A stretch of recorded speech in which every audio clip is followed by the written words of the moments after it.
Bientôt le jour se lèvera, la lumière en ta nuit jaillira. Bientôt le jour se lèvera et l'amour en ton cœur chantera. C'est le jour du Seigneur, c'est le jour de sa joie, et sur terre la paix du ciel. Bientôt, Seigneur, ton jour viendra. Bientôt, Seigneur Jésus.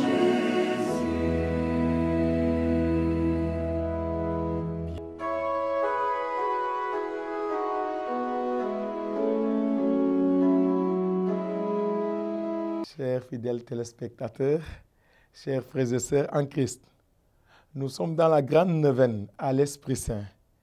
Et comme arrivant à point nommé, les textes de ce dimanche dictent des comportements qui nous disposent à accueillir cette force d'en haut annoncée par le Christ. L'Évangile rapporte la grande prière sacerdotale de Jésus, qui résume sa mission et révèle ses volontés pour ses disciples. Ainsi, nous pouvons retenir que la mission du Fils consistait à glorifier le Père, comme celle du Saint-Esprit consistera à glorifier le Fils. Celui-ci me glorifiera, parce qu'il recevra de ce qui est à moi et il vous l'annoncera. Jean 16, verset 14. En fait, c'est la relation d'amour et d'humilité des personnes de la Trinité qui est ici décrite. Car en Dieu, aucune personne ne se glorifie, mais elle est glorifiée par son alter ego. Chacune existe pour l'autre. Et la joie de l'une, c'est la glorification de son vis-à-vis. Chaque personne se dépouille pour l'autre et ne veut exister que pour lui. Tout ce qui est à moi est à toi. Et ce qui est à toi est à moi. On comprend pourquoi alors Jésus dit, « Père, l'heure est venue. Glorifie ton Fils afin que ton Fils te glorifie. » On comprend aussi que nous sommes invités à reproduire et à incarner cette vie trinitaire dans nos vies qui sont bien polluées par l'égoïsme et l'égocentrisme.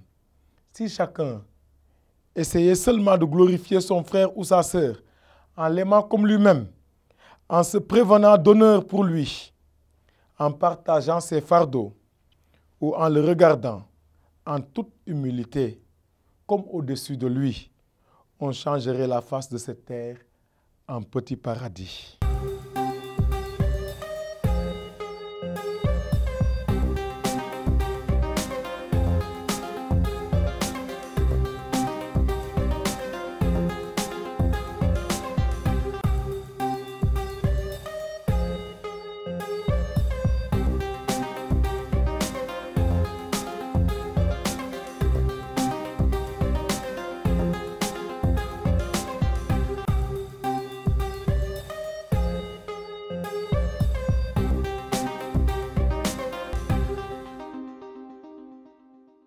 Le samedi 13 mai 2023, en la fête de Notre-Dame de Fatima, s'est tenu à la paroisse Saint-Dominique un colloque sur la dévotion à la Vierge Marie, co-organisé par la Légion de Marie et la jeunesse étudiante catholique. Nous vous proposons de revivre le panel sur les sources traditionnelles scripturaires et magistérielles de la dévotion envers Marie. Comme premier thème, la figure de Marie dans l'Ancien Testament et comme deuxième thème, Marie comme arche de la Nouvelle Alliance. La Vierge Marie est comparée au paradis et à l'arbre de vie. Vierge Marie, tu es le nouveau paradis où fut plané l'arbre de vie. Dans l'Éden primitif a poussé le fruit du péché, alors que toi, tu as porté le fruit béni qui nous a rendu l'état de grâce. L'arbre de vie. Quant à la comparaison avec l'arbre de vie, elle est présente dans la liturgie maronite et elle est utilisée également par plusieurs saints et père de l'Église, surtout Saint Jean Damascène. Je me contente de citer le texte de la liturgie maronite et de Saint Louis-Marie Grignon de Montfort. Petit a, Vierge Marie, comme un arbre du jardin paradisiaque, tu as donné au monde le fruit de la vie. Si l'arbre du paradis a donné le fruit de la mort pour Adam et Ève, Marie est cet arbre du paradis qui donne le fruit de la vie, son Fils Jésus. Petit b, avez-vous compris, âme prédestinée, par l'opération du Saint-Esprit, ce que vient de dire? Remerciez-en Dieu. C'est un secret inconnu de presque tout le monde. Si vous avez trouvé le trésor caché dans le champ de Marie, la perle précieuse de l'Évangile, il faut tout vendre pour l'acquérir.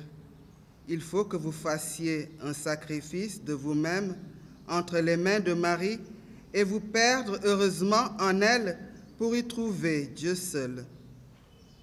Si le Saint-Esprit a planté dans votre âme le véritable arbre de vie, qui est la dévotion que je viens de vous expliquer, il faut que vous apportiez tous vos soins à le cultiver afin qu'il donne son fruit en son temps.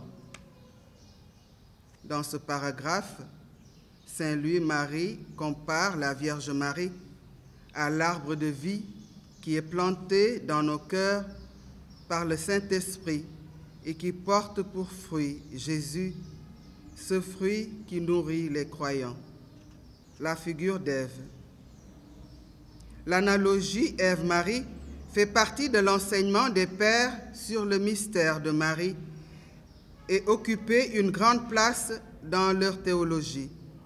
Je m'arrêterai sur deux pères de l'Église pour présenter cette figure de Marie, Saint Justin et Saint Irénée de Lyon. Pour Saint Justin, Ève, encore vierge et intacte, a conçu la parole du serpent et a enfanté la désobéissance et la mort. Par contre, Marie, la Vierge, en accueillant la foi et la joie quand l'ange Gabriel lui apporta l'annonce heureuse, répondit « Qu'il m'advienne selon ta parole ». D'elle est né celui dont nous avons montré que parlent beaucoup d'Écritures, au moyen de qui Dieu anéantit le serpent traître et les anges et les hommes qui lui ressemblent et libère de la mort ceux qui se présentent et croient en lui. Saint Augustin fait une comparaison entre Genèse 3, 1 à 20 et Luc 1, 26 à 38. Cette comparaison le mène aux idées suivantes. 1. L'homme pêche, Dieu sauve. L'homme introduit la mort, Dieu rapporte la vie. Dans les deux cas, l'instrument est le même, une femme vierge. Dans le premier, c'est Ève. Dans le deuxième, c'est Marie. Jésus est vraiment fils de Dieu. Il s'est fait homme par le moyen d'une vierge afin que la désobéissance provoquée par le serpent prenne fin par la même voie par laquelle elle avait commencé. Ève, vierge et intacte, ayant conçu la parole du serpent, enfantant la désobéissance et la mort. Marie, la Vierge, ayant conçu foi et joie quand l'ange Gabriel lui apporta la joyeuse nouvelle. C'est alors que naquit d'elle le Christ. C'est par lui que Dieu ruine l'empire du serpent. Saint Irénée de Lyon, lui, c'est chez Saint Irénée le parallélisme entre Ève et Marie est le prolongement du thème paulinien du premier et du nouvel Adam. Romains 5, 12, 21. Ce parallélisme intervient dans le cadre du rapport entre le péché et le salut. C'est Ève qui est la première victime de la séduction et du péché, et c'est Marie dont le fiat consent à l'incarnation. Car, de même que par la désobéissance d'un seul homme qui fut le premier modèle à partir d'une terre vierge, beaucoup ont été constitués pécheurs et ont perdu la vie. Ainsi, fallait-il que, par l'obéissance d'un seul homme qui est le premier-né de la Vierge, beaucoup soient justifiés et reçoivent le salut. Pour Irénée, Ève est devenue cause de mort pour elle-même et pour tout le genre humain. Irénée affirme qu'Ève est revêtue du caractère virginal à cause de la disposition physique qu'elle va orienter par son choix. Ève fut certes victime de séduction, ce qui l'amena à pécher. Il y a eu de sa part désobéissance, transgression de la parole de Dieu. Par contraste, on peut saisir le rôle de Marie. Marie choisit l'obéissance à la parole de Dieu, elle fait acte de foi. La généalogie de Jésus, à l'inverse de l'Évangile selon saint Luc, témoigne que tout vient du Christ. Marie devient cause de salut pour elle-même et pour tout le genre humain. Comme Ève et Adam, Marie trouve en son Fils portée universelle.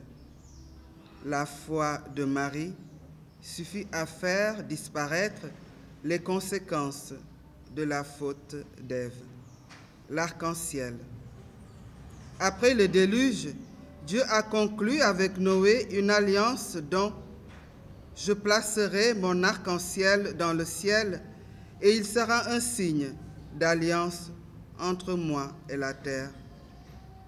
Je le verrai et je me souviendrai de mon alliance éternelle. » Genèse 9, 13. Saint Alphonse de Liguori a vu en cet arc-en-ciel une figure de Marie, en faisant une comparaison avec le texte de l'Apocalypse 4, 3, où Saint Jean parle d'un arc-en-ciel autour du trône. Semblable à cet arc toujours déployé autour du trône de Dieu, Marie se tient sans cesse devant le tribunal d'un souverain juge afin d'adoucir les sentences et les châtiments mérités par les pécheurs. L'échelle de Jacob. Cette figure ne marque pas dans les écrits beaucoup de saints. L'idée principale est la suivante.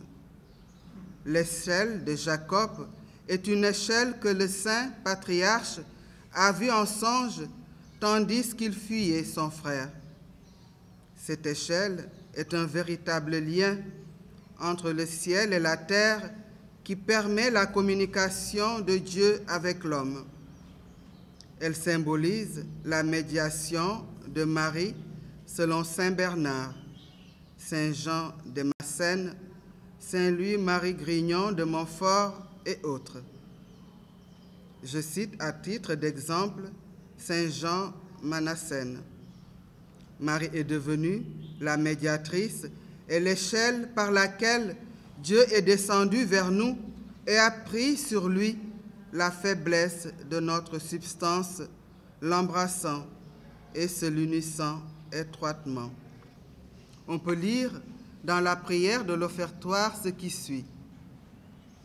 Jardin fermé, fontaine scellée, ce qui émane de toi est le paradis, tes mains distillent le myrrhe et le miel fait, et les cieux sont mellifères, tu es faite par les mains de Dieu, Mère de Dieu. Alléluia. Nous allons donner la parole au conférencier qui va nous traiter le sous-thème Marie, arche de la nouvelle alliance. Le 8 décembre 1965, fête de l'Immaculée Conception, le pape Paul VI clôturait le Concile Vatican II, ouvert le 11 octobre 1962 par le pape Jean XXIII. Soulignons que le choix du 11 octobre n'était pas anodin. En effet, ce jour-là, on célébrait la grande fête de la maternité de la Vierge Marie, décidée par le pape Pie XI en 1931. Il faut souligner que la fête de la Sainte Vierge Marie était célébrée le 11 octobre et c'est après le Concile Vatican II que ce sera donc déplacé pour le 1er janvier. Donc, Jean XXIII décide donc d'ouvrir le concile le 11 octobre. Et Paul VI clôt le concile le 8 décembre. Ça, c'est intéressant, ça. À l'occasion donc du 15e centenaire du grand concile d'Éphèse, qui proclama donc le dogme de la maturité divine. D'ailleurs, le pape Benoît XVI dira à l'occasion de l'ouverture du synode spécial sur le Moyen-Orient le 11 octobre 2010, le 11 octobre 1962, voici 48 ans, le pape Jean XXIII inaugurait le Concile Vatican II. Le 11 octobre voyait alors la célébration de la fête de la divine maternité de Marie et par ce geste, le pape Jean XXIII voulait confier l'ensemble du concile aux mains maternelles, au cœur maternel de la Vierge Marie. Nous aussi, nous commençons le 11 octobre et nous aussi, nous voulons confier ce synode avec tous les problèmes, avec tous les défis, avec toutes les espérances au cœur maternel de la Vierge Marie, Mère de Dieu. Ce propos du Saint-Père Benoît XVI montre clairement la place qu'occupe la Sainte Vierge Marie dans les magistères ordinaires comme extraordinaires. Lors de ce concile, les pères conciliaires ont donné à l'Église la constitution dogmatique Lumen Gentium, une constitution d'une très grande autorité, et ont décidé, sans une petite polémique sainte, de dédier quelques paragraphes, à savoir le chapitre 8 qu'ils ont intitulé « La bienheureuse Vierge Marie, Mère de Dieu dans le mystère du Christ et de l'Église ». Le culte marial à la fin du chapitre 8 constitue donc le sommet de cette constitution. La question de la dévotion mariale dans l'Église a-t-elle toujours été un long fleuve tranquille? Que pense donc le magistère de celle qui est présentée comme arche de la nouvelle alliance, comme Ève nouvelle?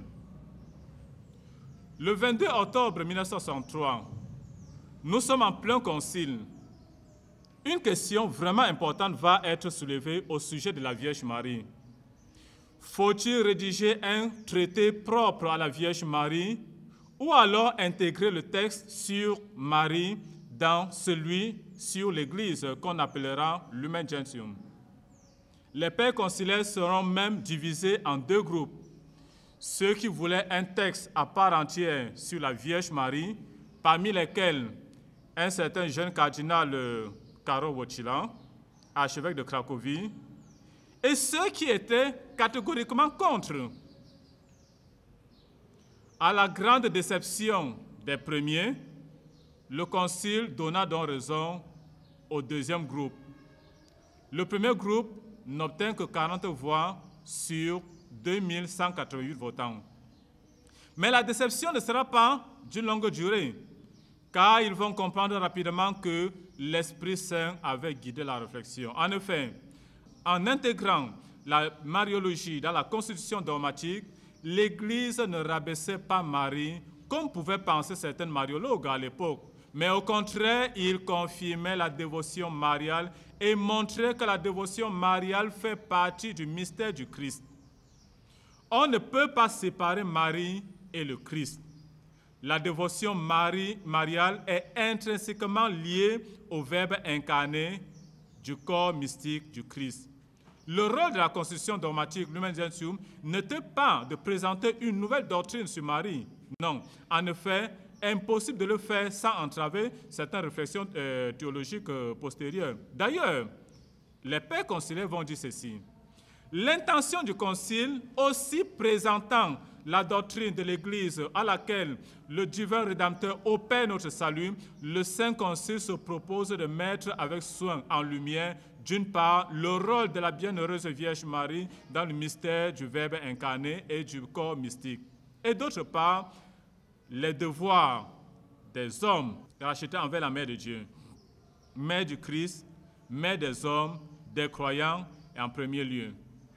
Le Concile, toutefois, n'a pas l'intention de faire au sujet de Marie un exposé doctrinal complet, ni de trancher les questions que le travail des théologiens n'a pas pu encore amener à la lumière totale. Par conséquent, les opinions demeurent légitimes qui sont librement proposées dans les écoles catholiques au sujet de celles qui occupent dans la Sainte Église la place la plus élevée au-dessous du Christ et nous est tout proche. Lumen Gentium numéro 54.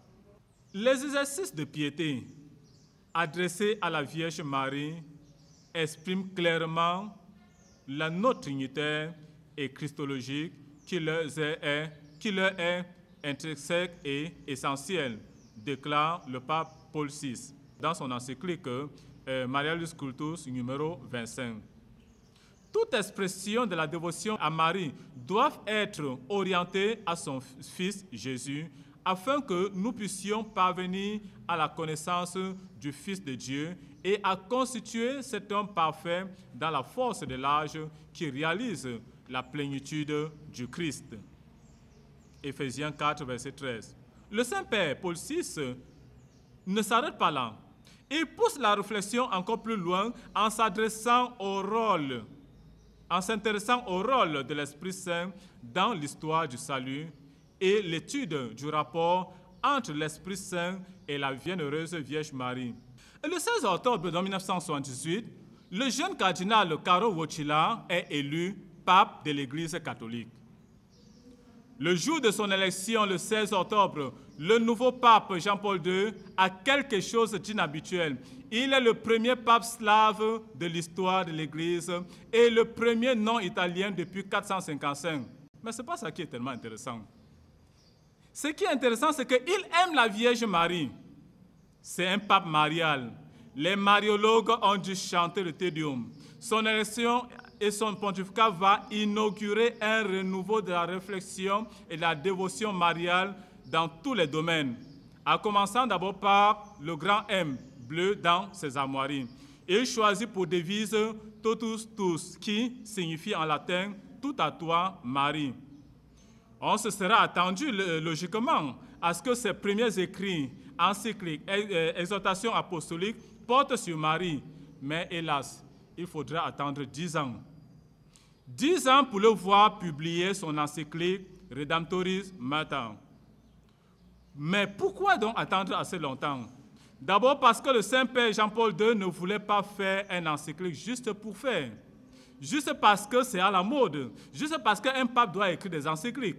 Mais surtout parce que le Saint-Père Jean-Paul II ne voulait pas parler d'une dévotion mariale qui repose sur des fantaisies, qui est une question sentimentale.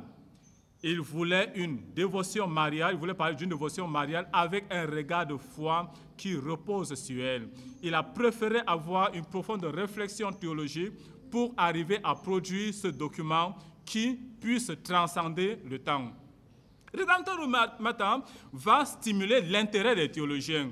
Le document est divisé en 3 grandes parties. Dans la première, Jean-Paul II présente Marie dans le mystère du Christ. Dans la deuxième partie, il décrit Marie, la mère de Dieu, qui est au centre de l'Église en marche. Et dans la troisième partie, il parle de la médiation maternelle de Marie. Pour finir, Jean-Paul II adresse donc une prière à la Mère Rédempteur en lui demandant de nous venir en aide.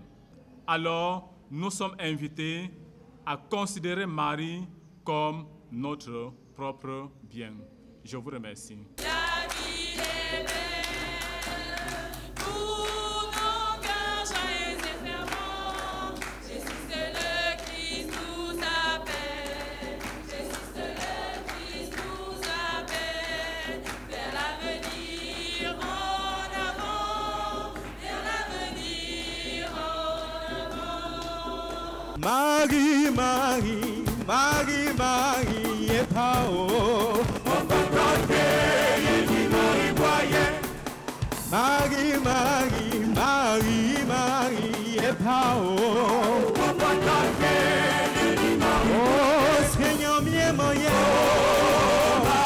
Marie, mon Dieu, oh, moyen, Bakou. La soya de Jésus, Seigneur, mien, moyen. Marie, mon Dieu, oh, moyen, Bakou. La soya de Jésus, Marie, Marie, maman Marie, Marie, Marie, maman Marie.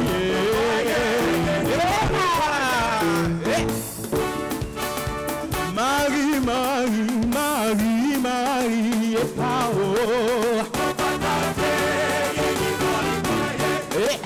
Marie, Marie, Marie, Marie, et Pao.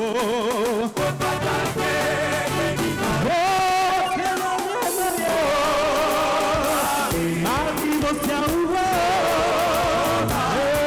oh, moyen, Bakou. La soya de Jésus, oh, Seigneur, bien moyen. Marie, mon Dieu,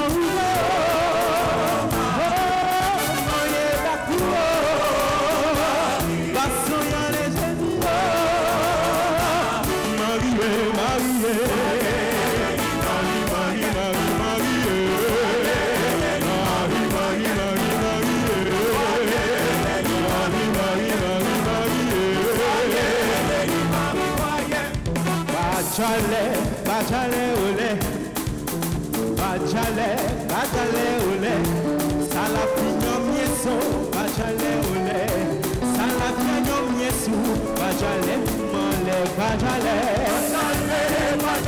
ole, ole, ole, ole, bajale ole, salapinyo mieso, bajale ole, salapinyo mieso, bajale mole, bajale ole, bajale ole, salapinyo mieso, bajale ole, salapinyo mieso, bajale mole, bajale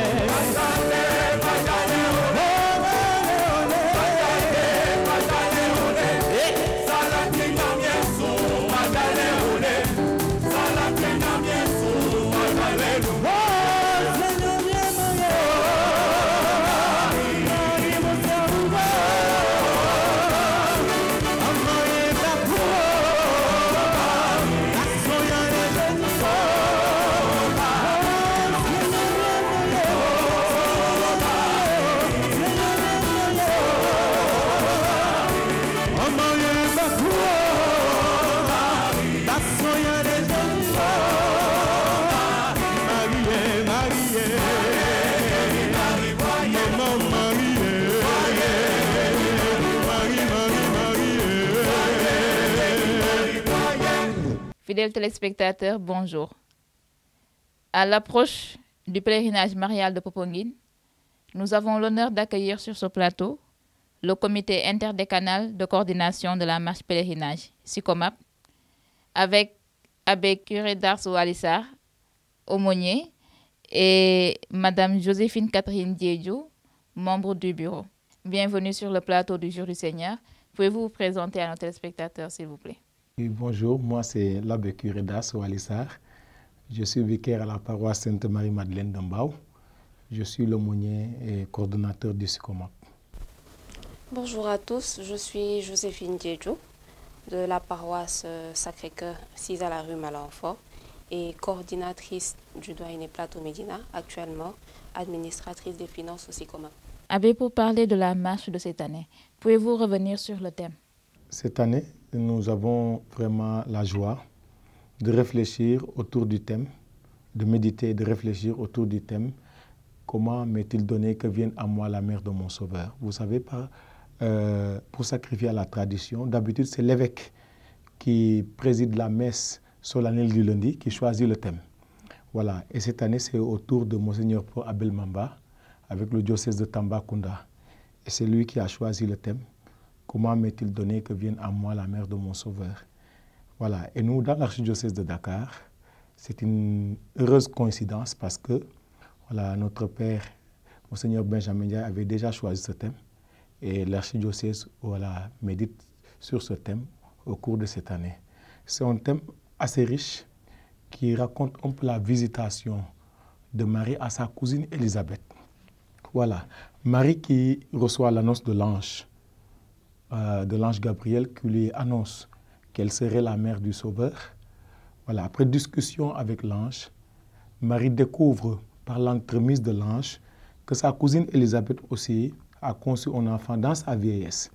Et Marie qui part en hâte voilà, vers la région montagneuse de la Judée pour aller rendre visite à sa cousine Élisabeth, qui a fait une longue distance d'ailleurs. Voilà, donc est arrivée Marie qui salue Élisabeth.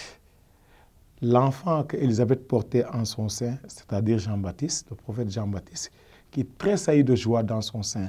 Et sous l'action de l'Esprit Saint, Élisabeth commence à s'exclamer. Il dit, comment m'est-il donné que la mère de mon Sauveur vienne jusqu'à moi? Quand on remonte un peu, on voit que dans la tradition grecque, on parle de plusieurs sortes de connaissances. On parle de la connaissance par information, de la connaissance académique et de la connaissance par révélation.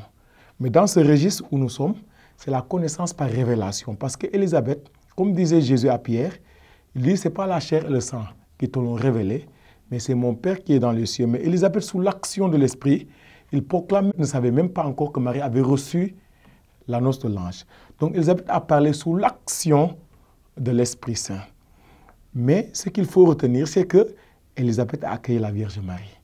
Et l'accueil d'Élisabeth et la salutation de Marie, vraiment, jumelés, ont provoqué une ivresse dans l'esprit. Parce que Marie, par la suite, entonnera aussi un cantique, c'est ce qu'on appelle le cantique du Magnificat, qui est aussi un cantique inspiré par l'Esprit Saint.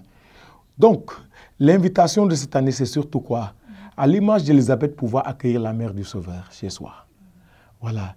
L'accueillir comme mère, l'accueillir comme protectrice, l'accueillir aussi dans tous les domaines de notre vie. Élisabeth a accueilli Marie et Marie est restée avec elle. La parole déclare que Marie est restée 6 mois avec Élisabeth. Voilà, nous aussi, voilà, nous serons invités au cours de ce pèlerinage-là à pouvoir faire une grande place à la Vierge Marie pour l'accueillir. Parce que quand on l'accueille en même temps l'Esprit de Dieu, on accueille en même temps le Sauveur qu'elle porte aussi, on accueille le salut. Pour les deux choses que nous retiendrons, c'est d'abord que le thème qui a été choisi cette année coïncide avec le thème de l'année mariale qui a été décrétée dans l'archidiocèse de Dakar. Et pour la deuxième chose, c'est par rapport à même ce qui est attendu des jeunes pèlerins cette année par rapport même à ce thème. Et est-ce que vous pouvez revenir sur le côté spirituel même de la marche? Qu'est-ce qui est attendu des jeunes cette année? D'abord, la marche est avant tout une démarche spirituelle. Celui qui fait pèlerinage, c'est celui qui sort de son confort habituel pour marcher à la rencontre de la divinité, à la rencontre de Dieu, à la rencontre du surnaturel. Donc, celui-là, il sait qu'il ne part pas voilà, en pique-nique en quelque sorte, mais il part pour rencontrer le Seigneur. Et tout est disposé pour lui, tout est mis en place pour qu'il puisse vivre ce temps de manière spirituelle et vraiment profiter des grâces voilà, que pour nous offrir une démarche de ce genre. Ce qu'on attend des jeunes, c'est qu'en sortant de chez eux, qu'ils puissent se dire notre marche vers Popenguine, c'est 52 km que nous ferons ou c'est tant de kilomètres que nous ferons. Voilà, tout effort que nous ferons sur la route, c'est pour la gloire de Dieu. Voilà, c'est pour mieux rencontrer le Seigneur. C'est pour voilà, mieux le connaître, c'est pour mieux l'aimer, c'est pour mieux accueillir Marie, la mère du Sauveur, chez nous.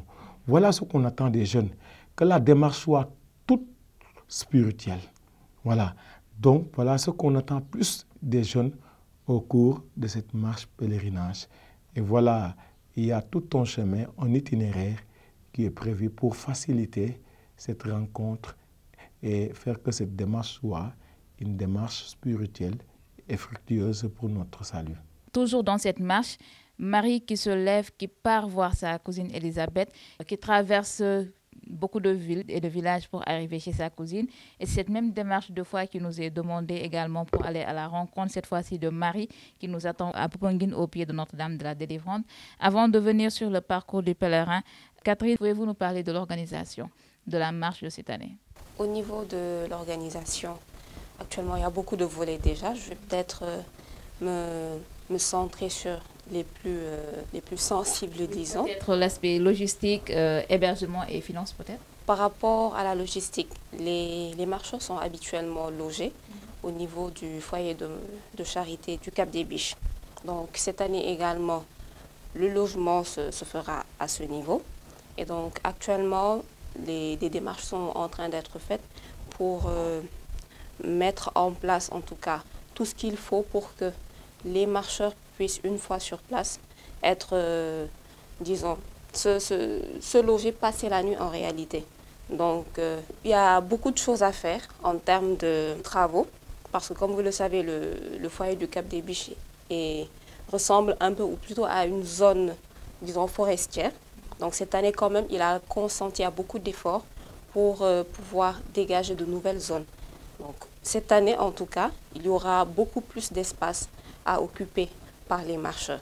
Et par rapport à Popenguine, par rapport à l'hébergement même au sein de Popenguine, avec les travaux du nouveau sanctuaire? Au niveau de Popenguine, il y aura également un changement de taille, étant donné que le nouveau sanctuaire est construit à l'emplacement de l'ancien village des marcheurs. Ce qui va leur être alloué cette année, c'est, disons, une place qui se trouve derrière l'abri du pèlerin. Je crois que c'est un lieu assez connu. Donc c'est plutôt une cuvette qui était entièrement, disons, remplie d'arbres, si je peux le dire ainsi. Et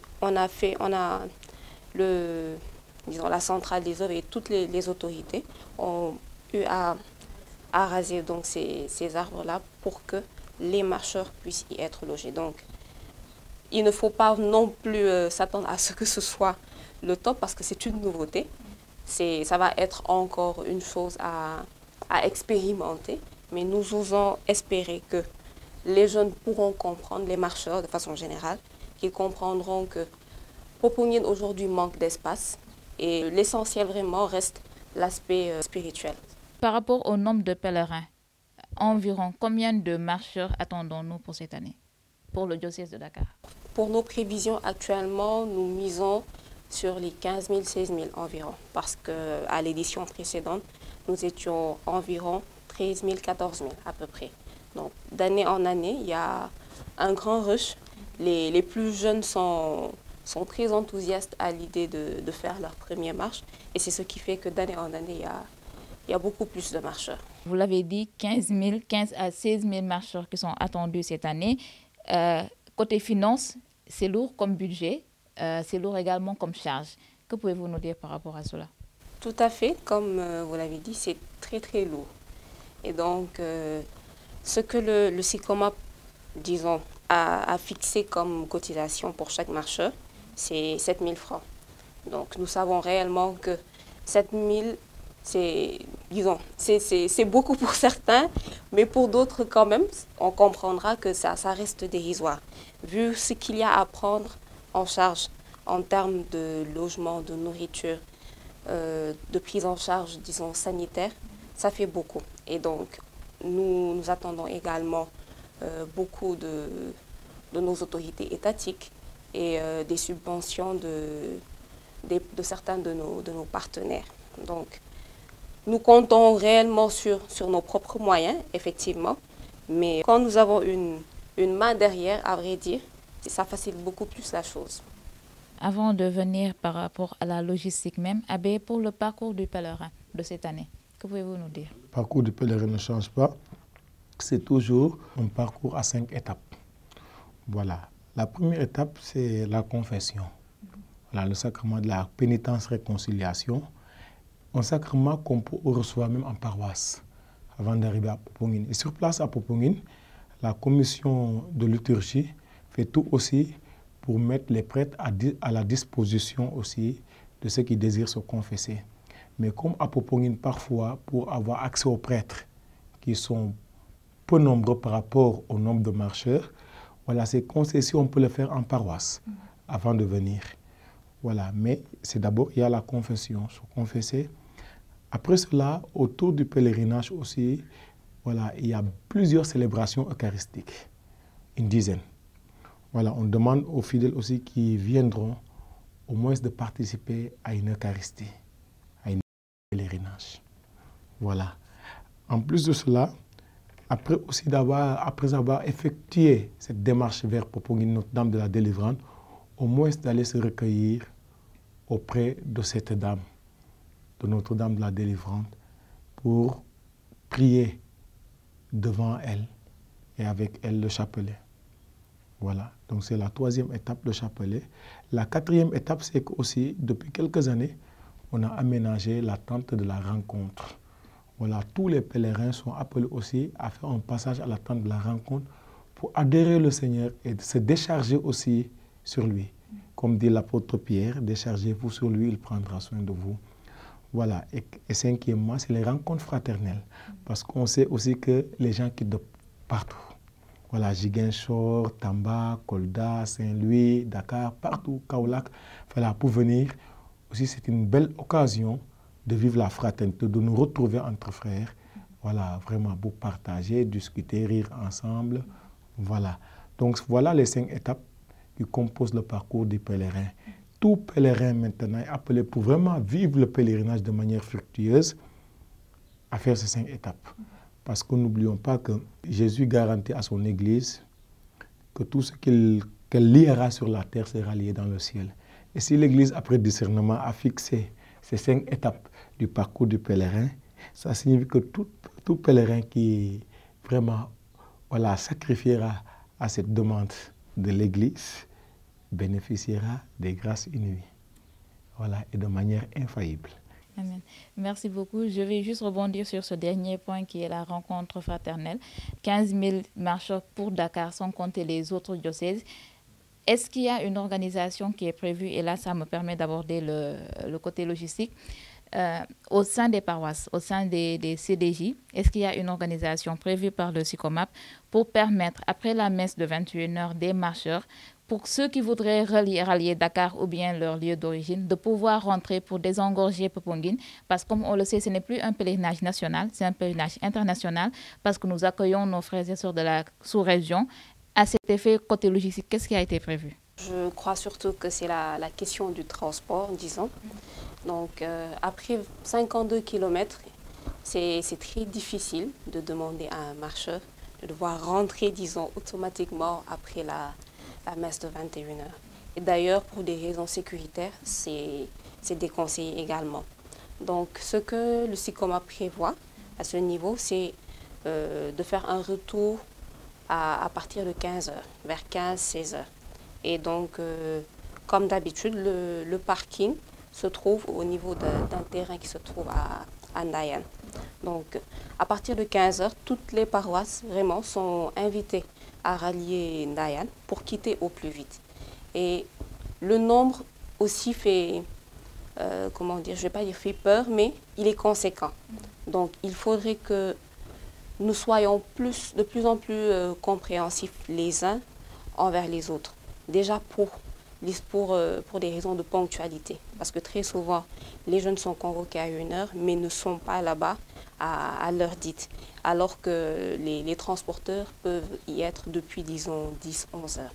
Donc l'attente, elle est longue et après, ça devient très désagréable. Et donc, chaque paroisse, disons, se retrouve au niveau de Ndayan. L'idéal aussi est que la paroisse soit rassemblée. Parce que des fois, il y a des retards à cause de 2-3 personnes et ça devient inintéressant quand, disons, toute une flotte, quand je prends de grandes paroisses, s'il doit y avoir, disons, 50 cars et que ces 52 cars-là doivent attendre juste pour 2-3 personnes, ce n'est pas très intéressant parce que généralement, les marcheurs aiment partir tous ensemble et c'est tout à fait logique pour que chacun puisse arriver à temps. Donc, à notre niveau également, la tâche elle est très dure et l'épisode de l'année passée est encore dans tout frais dans nos mémoires. Donc nous mettons vraiment tout en œuvre, on fait notre possible pour que ce retard accusé à l'année passée ne se répète pas. Donc nous sommes en train d'explorer les différentes possibilités que nous avons pour que le transport soit fait de façon beaucoup plus fluide. Comme je l'ai dit, il y a beaucoup de marcheurs et donc il faut s'attendre à ce que certains cars puissent partir et que d'autres puissent aller et, disons, revenir rapidement, récupérer d'autres marcheurs. Je peux ajouter un peu aussi, donc comme vous l'avez souligné, hein, voilà, vu que les marcheurs simplement à Dakar, on est autour de 16 000, sans compter les autres foyers de marche. Donc quand on voit en tout, on est autour de 25 000 marcheurs. Et la capacité d'accueil même du sanctuaire n'arrive pas à 20 000.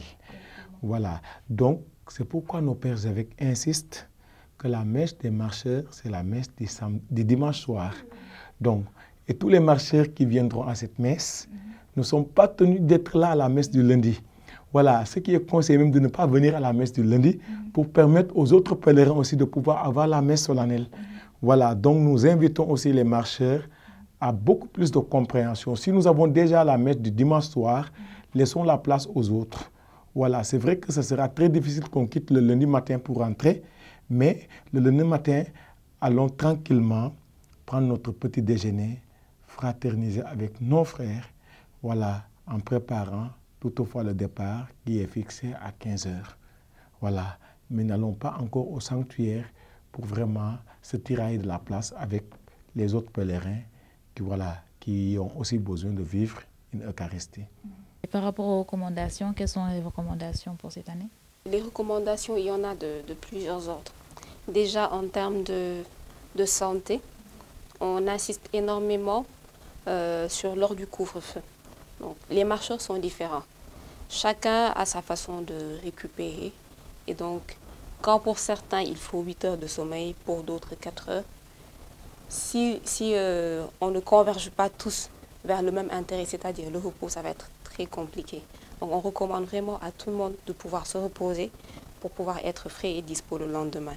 Ceux aussi qui ne veulent pas ou qui ont la capacité de se reposer en 4 heures, 3 heures, qu'ils aient l'élégance, disons, de laisser leurs frères qui ont besoin de plus de temps de sommeil, au moins qu'ils puissent leur accorder du calme, voilà, sans bruit. Nous insistons également sur l'aspect vestimentaire, parce que pour la majorité, s'habille en MC, des tissus MC, mais depuis quelques années, nous remarquons qu'il y a également souvent des jeunes en short ou en cuissard, disons. Et pour dire vrai, ça peut déconcentrer en fait la démarche de foi. Et par rapport à ce point précis, il n'y a pas une organisation au sein des paroisses pour harmoniser l'achat des MC pour une obligation pour tous les marcheurs? Chaque paroisse va acheter de façon générale pour ses marcheurs. Mais nous ne sommes pas réellement disons, nous ne faisons pas la police en réalité. Donc, tout ce qu'on peut faire, c'est sensibiliser. C'est pourquoi nous en parlons autant que possible, afin que les marcheurs puissent aller dans ce sens-là. À coup sûr, si quelqu'un vient mettre autre chose que son MC, nous ne sommes pas réellement en mesure de lui dire « tu ne vas pas marcher » ou « voilà, tu es écarté ». Mais on en appelle juste à la conscience, disons, de chaque marcheur à ce niveau. Voilà, la commission de liturgie a beaucoup insisté sur la dimension spirituelle de la marche. Voilà, pour mieux respecter aussi les points de prière. Parce qu'ils ont fait en sorte qu'il y a des points de prière. Voilà, on dit que, par exemple, à la sortie de Cap des Biches, jusqu'à tel point, voilà, on doit faire le chapelet, on doit prendre tel chant, on doit prendre telle autre chose. Voilà, nous invitons les marcheurs aussi à respecter ce qui est décliné dans le carnet du pèlerin. Voilà, et ça c'est très important. Et nous lançons un appel aussi solennel aux marcheurs, voilà, à éviter autant que faire se peut les chants profanes. La marche est une démarche spirituelle. Mais aujourd'hui, on voit que d'autres, ils y mettent trop du profane. Certes, voilà, l'euphorie de jeunesse fait que souvent, on a envie vraiment de se défouler ou autre, ou de sortir même du cadre par moment. Oui, une fois en passant, Voilà. Et pour un instant, ça peut se comprendre. Mais revenons toujours à l'essentiel. C'est une démarche spirituelle et c'est une marche priante jusqu'à Popenguine. Voilà. C'est un sacrifice que nous faisons pour la gloire de Dieu et par l'amour que nous avons pour notre Sainte Mère, la Vierge Marie. Donc, évitons autant que faire se peut les chants profanes. Respectons les temps de prière. Voilà. Une fois à Popenguine aussi, prenons conscience qu'on est dans un lieu aussi dédié à notre Sainte Mère. Essayons de revoir le comportement que nous avons même à l'intérieur de Popenguine. Oui, et au foyer de charité des Cap des Biches aussi, on a été interpellé que c'est un foyer de spiritualité. Donc, c'est pourquoi aussi, cette fois-ci, la commission sécurité et santé, ils seront très rigoureux. Tout ce qui est alcool, tout ce qui est tam-tam, tout ne sera pas admis au sein du foyer. Les paroisses qui viendront avec le tam-tam, les tam-tam seront saisis jusqu'au lendemain pour ne pas déranger les autres. Comme Cathy l'a dit, quand on doit faire 52 km le lendemain, on a besoin quand même d'un temps de repos. Et ça, c'est important. Les autres aussi, ceux qui viendront, voudront vraiment utiliser des stupéfiants comme l'alcool et autres comme ça. Voilà, ce n'est pas le moment. Ce n'est pas le moment. Nous les incitons aussi à une participation active aux célébrations eucharistiques. Le Concile Vatican II même parle non seulement d'une participation active, mais d'une participation active, consciente et fructueuse aux célébrations eucharistiques. Voilà, donc c'est l'invite que nous lançons à toute notre jeunesse. Merci beaucoup Abbé, merci beaucoup Cathy pour ce temps de partage. Je pense que le message est bien passé. Tout pour vivre ce temps de pèlerinage dans la spiritualité qu'on ne peut pas détacher de ce pèlerinage puisque c'est un acte de foi. Je pense que le message est bien passé et que c'est nous qui pourrons en bénéficier, c'est nous qui pourrons en recueillir les fruits attendus de cette démarche de foi. Fidèles téléspectateurs, c'était votre plateau spécial pour la marche pèlerinage. Nous vous souhaitons un bon dimanche et surtout un très bon pèlerinage.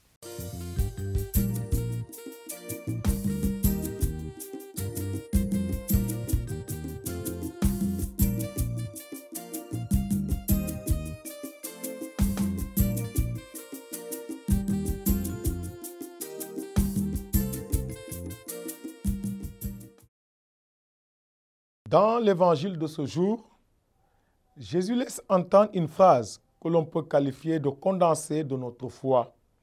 La vie éternelle, c'est qu'ils te connaissent, toi le seul vrai Dieu et celui que tu as envoyé, Jésus-Christ. La vie éternelle renvoie ici au salut. Donc, on peut traduire en termes simples. Le salut consiste à connaître Dieu et Jésus son envoyé. On peut en déduire que le salut est une connaissance. Le salut est une connaissance. Toutefois, faut-il le dire et le répéter, la connaissance au sens biblique du terme signifie plus que la connaissance intellectuelle. C'est plus une connaissance d'union, une connaissance d'amour. Comme illustration, il est dit dans le livre de la Genèse, Abraham connut Sarah et de leur union fut né Isaac. Donc, le salut n'est rien d'autre que l'union à Dieu. Une union qui est parfaite en Christ, en qui la nature humaine et celle divine sont unies de manière sans précédent. Finalement, c'est le Christ lui-même qui est le salut en personne. Le salut est réalisé dans sa personne et ne se trouve qu'en lui. C'est pourquoi d'ailleurs, il ne suffit pas de connaître Dieu pour avoir la vie éternelle, pour être sauvé. Bien plus, il faut connaître le Christ qui est le salut en personne. En dehors du Christ, point de salut, affirme l'Église. Demandons à l'Esprit Saint de nous brûler par le feu de son amour, de brûler tout ce qui nous limite et nous détourne de lui. Que rien ne nous indispose à cette attitude de foi et d'espérance, même par nos souffrances existentielles. La certitude avec l'apôtre Paul est que si on associe nos souffrances à celles du Christ, nous nous réjouirons avec lui quand sa gloire se révélera. Puissions-nous vivre dans cette foi et cette confiance, ouvrir grandement nos cœurs à l'Esprit Saint qui conduit l'Église en Pentecôte, comme le disait le Saint Pape Jean XXIII. Ouvrons-nous alors aujourd'hui à la Pentecôte de l'Esprit, aujourd'hui et pour les siècles des siècles. Amen. C'est le jour du Seigneur, c'est le jour de sa joie, et sur terre